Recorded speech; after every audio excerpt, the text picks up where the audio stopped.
Hello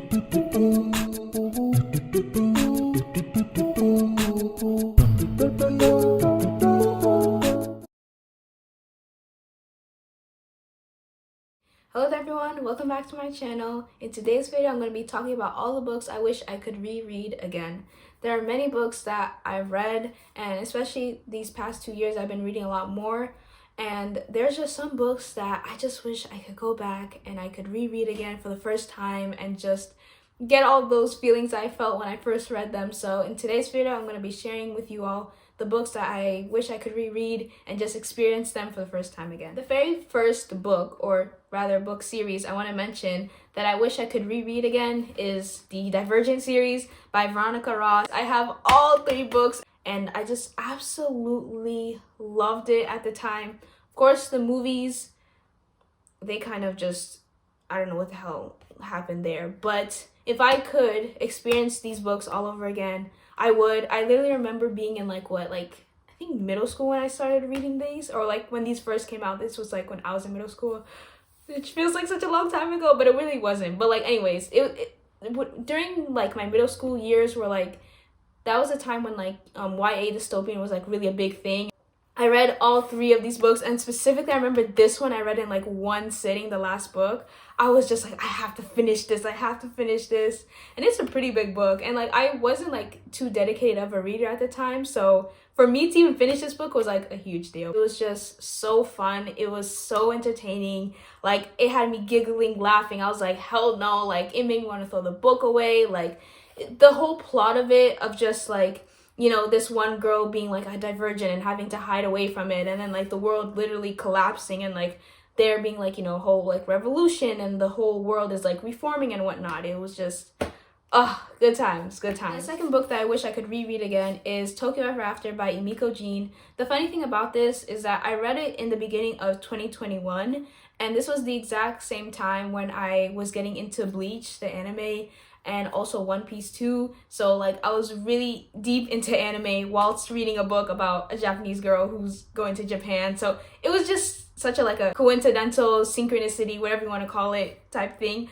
So yeah, I really have, this book has a special place in my heart because it's I was getting into anime and I was really liking Bleach, and I was also reading this too at the same time, and I'm just damn, it is all connected together, But this book, I mean, practically you could say a Princess Diaries, but make it a bit modernized, and instead of her being white, she's Japanese. This book just absolutely amazing, so funny, modern elements. I mean, it's obviously a modern book, but it wasn't written in a way where it's cringy. It was written in a way where it's really relatable, and you can kind of easily flow through it without feeling oh, that's cringe. Rather, you kind of be oh yeah, that also happens in real life. And yeah, it was just a really nice, relatable, funny book, and very interesting.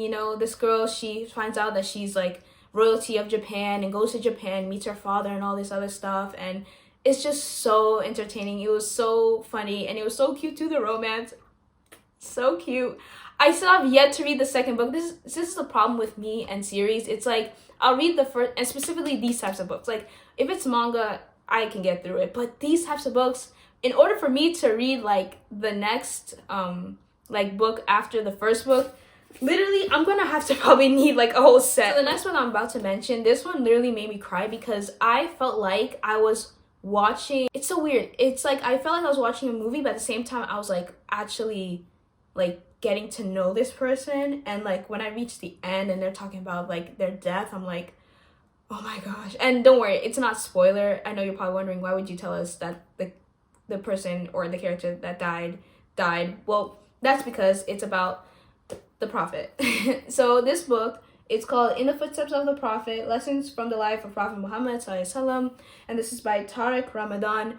This book goes into depth about the Prophet Sallallahu Alaihi Wasallam's life, and it was just reading about it, I mean, the tabs don't lie. The tabs don't lie.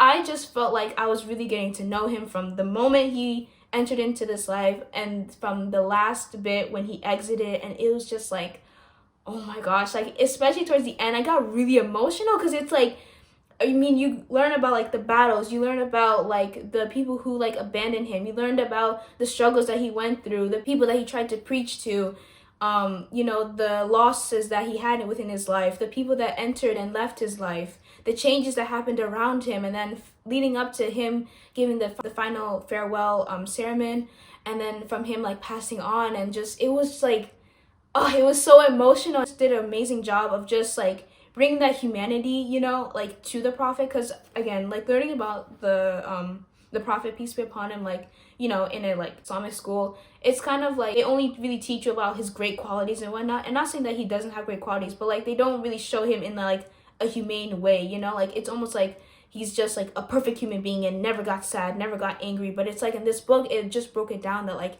he had moments where he was sad. You know, there's a whole chapter of the Quran that's literally describing his sadness. You know, like Allah is telling, like responding to his sadness because he lost his wife, he lost his I think it was his either grandfather or uncle. Like he just faced many losses that particular year, and like Allah then revealed the surah to him to like, you know, comfort him and ease his pain that he was feeling from all the loss, and also from not even receiving revelation for a long period of time. So again, this book just broke down his life in such a way where it's like I feel like I actually could see him as like, you know, like a human being, like someone like me who gets sad, who gets angry, but like I saw like also an amazing person, him being able to forgive others, him being able to like really put Allah first in everything that he did. And it's just so beautiful. It's so beautiful. It's so great of a book. Like it just really made me love the Prophet ﷺ even more. The next book, or should I say manga, that I wish I could reread again,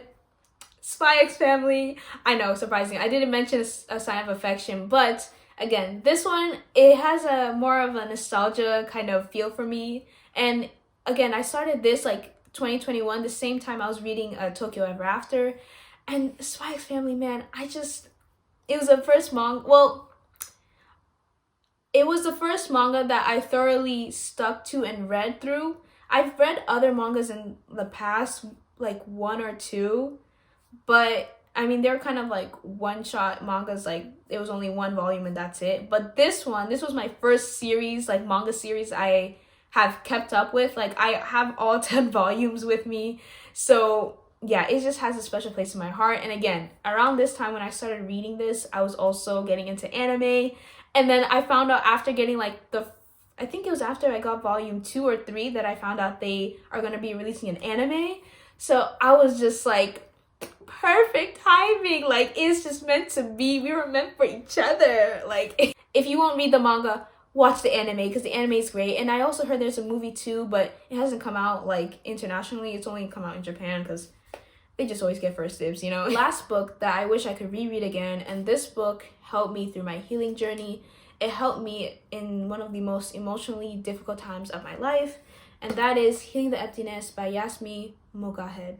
What I love about this book so much is that she combines Islam and psychology, and she doesn't combine them in a sense that it's like, oh, they're two different concepts, but she combines them and shows how like they're one and the same, you know? They're not two different things that like we have to struggle against. It's not like it's Deen versus Dunya. Like, no, like they're the exact same thing.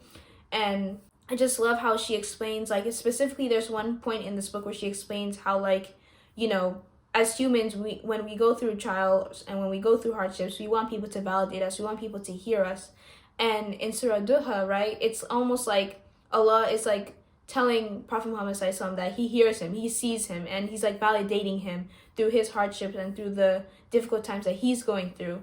And so it's like, she was saying like how Allah does, if Allah is doing that for the Prophet ﷺ, he can also do that for us, you know. He can validate us and be there for us through our hard times and difficulties. It's just a matter of us being like opening up to him and letting him in, you know, and not like thinking that we're going through this all alone, but reshaping our mind into thinking that we're going through it, but he's also there with us. It will reshape your mind and reform the way you think about certain things and how you go through trials and how you face them and how you see other people and how they face their trials, and also how to just really protect your heart, how to heal it, how to not let this world really get to you too deeply, and how to really pick yourself up when you've been in a low place for a long time. Yeah, those are all the books that I have that I wish I could reread again. These, honestly, all these books I've read in like a pivotal point in my life, and it's so crazy because it's like you know, like every book I have like a distinct memory with, and I can distinctly remember like, oh, I read this book during this time and this book during that time. And it's just so nice to like, you know, have books that you can look at and be like, wow, like I remember where I was in that point of time, and like another book represents a different point of your life and whatnot. If there are any books that you wish you could reread for the first time, please let me know in the comment section below, and I'll see you in my next video.